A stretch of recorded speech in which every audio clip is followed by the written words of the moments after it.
Sir వెళ్ళిపోయే ముందు ఎప్పుడు కలిశారు ప్రభాస్ గారిని? అసలు మీరు కోవిడ్ వచ్చాక బయట కలవటం తక్కువైంది. అవును. ఎవ్రీ వీక్ బాబు వచ్చి ఇక్కడే కూర్చుండేవారు. అంటే పెదబాజీకి ఎప్పుడో చుట్టూ మనుషులతో అంతమందితో ఎప్పుడో అలవాటు. సడన్గా నాకేమో చాలా భయం అనమాట. అసలు ఎవరిని రానియటం కానీ తలుపులు కూడా కొన్ని రోజులు వేసేసి ఎవరిని అసలు రానియలేదు. చాలా కేర్గా చూసుకున్నాను. అంటే ఆ సంఘటన మీకు తెలుసు కదా, ఆ టైంలో ఎవరైనా ఏదైనా అనుకోకుండా ఏదైనా జరిగినా భార్యని చూడనిరు, పిల్లల్ని చూడనిరు, ఫ్యామిలీని చూడనిరు. అలాంటి సిచ్యువేషన్ ఎవరికి రాకూడదు జీవితంలో. అట్లాంటిది కృష్ణరాజు గారిని ఎంతలా చూసుకోవాలి అని నేను పూర్తిగా. బాబు కూడా పెదనాన్న గారిని ఎవరీ వీక్ వచ్చేవారు. వచ్చే ముందు 3 days ముందు కోవిడ్ టెస్ట్ చేయించుకొని అయినా అప్పుడు రిజల్ట్ వచ్చాక వచ్చి పెదబాధ్యతో ప్రతిసారి అంతే. అంత జాగ్రత్త పడ్డారు. అంత జాగ్రత్త, చాలా జాగ్రత్త పడ్డాం అనమాట. అలాగే ఇంకా బోర్ కొట్టేస్తుంది నాకు, ఏం పర్లేదండి వారు ఆయన అయితే. నేనైతే మంచిగా యోగా చేస్తాను, ప్రాణాయామం ఏం చేస్తాను కదా, నాకే కోవిడ్ రాదని. అయినా మనకు భయం ఉంటుంది కదా, నేను ఒప్పుకునేదాన్ని కాదు. అప్పుడు బాబు బోర్ కొట్టేస్తుంది అన్నారని ఇక స్పెషల్గా ఫ్లైట్ వేసి ఒక 2 months హ్యాపీగా ఎంజాయ్ చేయండి అని మమ్మల్ని అక్కడికి మాల్దీవ్స్ పంపించారు. అక్కడ వెళ్ళి ఒక 1.5 months బాగా ఎంజాయ్ చేసి వచ్చారా? మీరు వెళ్ళారు? మేము అందరూ. కృష్ణరాజు గారు బాగా ఎంజాయ్ చేశారు అక్కడ. ప్రభాస్ గారు కూడా వచ్చారా? బాబు రాలేదు, పెదనాన్న గారిని మా అందరు ఫ్యామిలీని పంపించారు అనమాట. వెళ్ళి ఫుల్గా అక్కడ ఎంజాయ్ చేసారండి. పెదబాజీ మీరు బోర్ కొడుతుంది అంటున్నారు కదా అని. అట్లా పెదనాన్న గారిని బాబు కూడా లాస్ట్ టైంలో లక్కీగా బాబు కూడా ఎక్కడికి వెళ్ళలేదు, విదేశాల్లో ఎక్కువ వెళ్ళిపోయేవారు. అదే ఆ కృష్ణరాజు గారు చేసుకుని. కృష్ణరాజు గారు ఎప్పుడు అనేవారు, ఏ మనిషి అయినా ఎన్నాళ్ళు బతికినా బతకచ్చు కానీ వెళ్ళిపోయే ముందు మాత్రం ఎప్పుడు తన ఫ్యామిలీ ఎప్పుడు తన చుట్టూ ఉండాలి. అలాగే అప్పుడే మనిషి లాస్ట్ జీవితం తను ఆనందంగా వెళ్ళినట్టు అని చెప్తూ ఉండేవారు ఎవరితోనని. ఆయన అనుకున్నట్టుగానే అందరం పిల్లలు, నేను కరెక్ట్గా బాబు కూడా పెదనాన్న గారి దగ్గరే ఉన్నారా? అందరూ ఉంటుండగానే.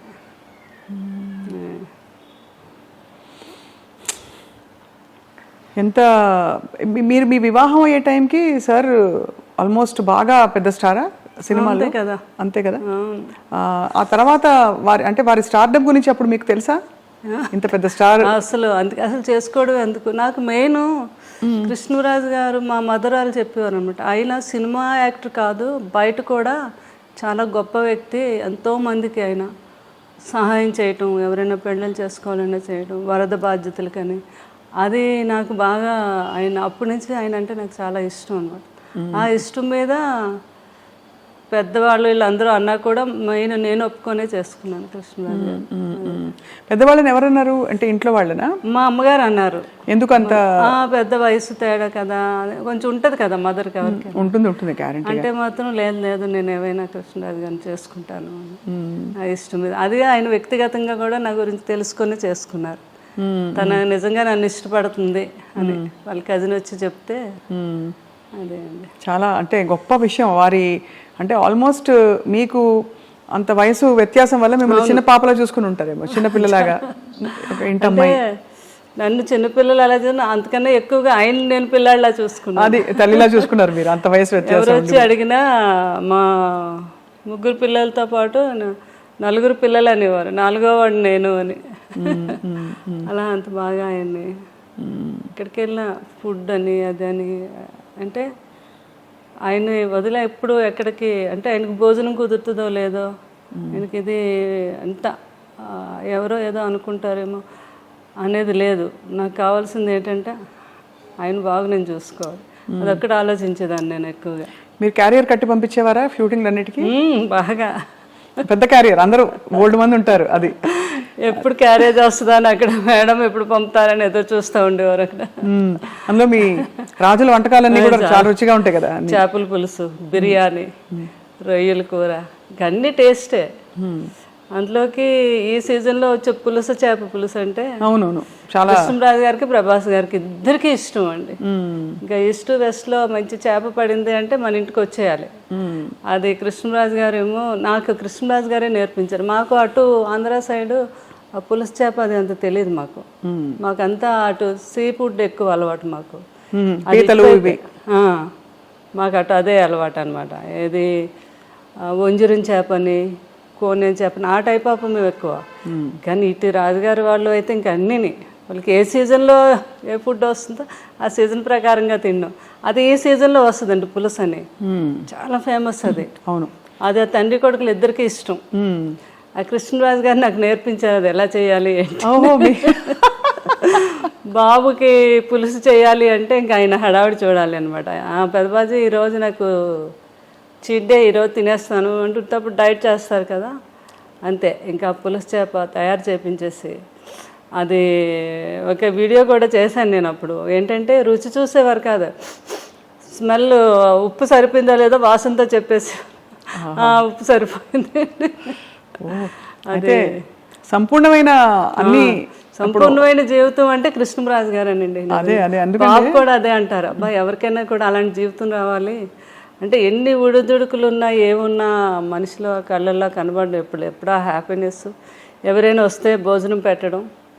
ఇంకా ఏంటంటే ఆయన ఫ్రెండ్స్ వాళ్ళు లండన్ డాక్టర్స్ అందరూ ఫ్రెండ్స్ ఎప్పుడైనా ఇండియా వచ్చినప్పుడు హైదరాబాద్ వచ్చినప్పుడు కృష్ణరాజు గారు మీ ఇంటికి వస్తున్నానంటే ముందు వాళ్ళని అడిగి తెలుసుకుంటారు, మీరు ఏం తింటారు, మీరు మటన్ ఇష్టమా, మీకు చికెన్ ఇష్టమా, అలా అవి వాళ్ళకి ఇష్టాన్ని తెలుసుకుని అవి నాతో తయారు చేయించి పెట్టించి ఆయనే స్వయంగా వడ్డించాలి. మళ్ళీ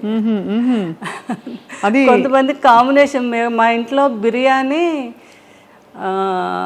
పులావ్ రసం అంటాం, రసాన్ని కూడా ఒక స్పెషల్గా చేస్తాం. ఆ కాంబినేషన్ చాలా బాగుంటుంది, పులావు రసం కలిపి. చాలా మందికి తెలియదు కదా. అవునవును.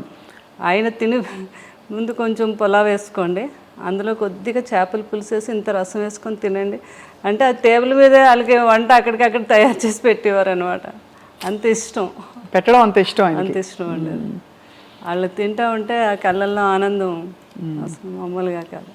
సో శ్యామలాదేవి గారు మీకు అంత ఇష్టపడి మీరు అంటే మీరు అరేంజ్డ్ అయినా కూడా పెళ్ళి ఒకలా చూస్తే ఇష్టపడి చేసుకున్నట్టే మీరు, ఎందుకంటే మీరు వారి పరిస్థితి నుంచి ఇష్టము అన్నీ లేదు, నాకంటే పెద్దవారైనా నాకు ఇష్టం అని చేసుకున్నారు. వారు కూడా మీ గుణం తెలుసుకుని చేసుకున్నారు కదా. మీకు ఏం కొనిపెట్టారు పెళ్ళయ్యాక? అలా ఉండేదా షాపింగ్, లేకపోతే మీరే వెళ్ళి చేసుకోవడమేనా? నా ఇష్టం అనమాట, నాకు ఏది కావాలన్నా. ఫస్ట్ టైం మాత్రం నా మ్యారేజ్ అయ్యాక కృష్ణరాజు గారు ఢిల్లీ వెళ్ళారు. ఢిల్లీ వెళ్ళాక వస్తున్నప్పుడు అక్కడ డ్రైవర్ని అడిగారండి, ఇక్కడ మంచి షాప్స్ అవి ఉన్నాయి మేడం, చీరలు కొని పెట్టుకోవాలి. ఫస్ట్ టైం అక్కడ సౌత్ ఎక్స్ బాగా ఫేమస్, అన్ని బ్రాండెడ్ షాప్స్ ఉంటాయి. అక్కడికి వెళ్ళి 2 సారీస్ కొని తెచ్చారు ఫస్ట్ టైం. అవి ఒకటేమో 25,000, ఇంకొకటేమో 15,000 అన్నమాట. నీకు నచ్చాయి చీరలు, లేకపోతే నెక్స్ట్ మనం వెళ్ళినప్పుడు వాడు చెప్పాడు, మేడంకి నచ్చకపోతే 15 days వరకు టైం ఉంది, వచ్చాక మార్చుకోవచ్చు అని చెప్పారు.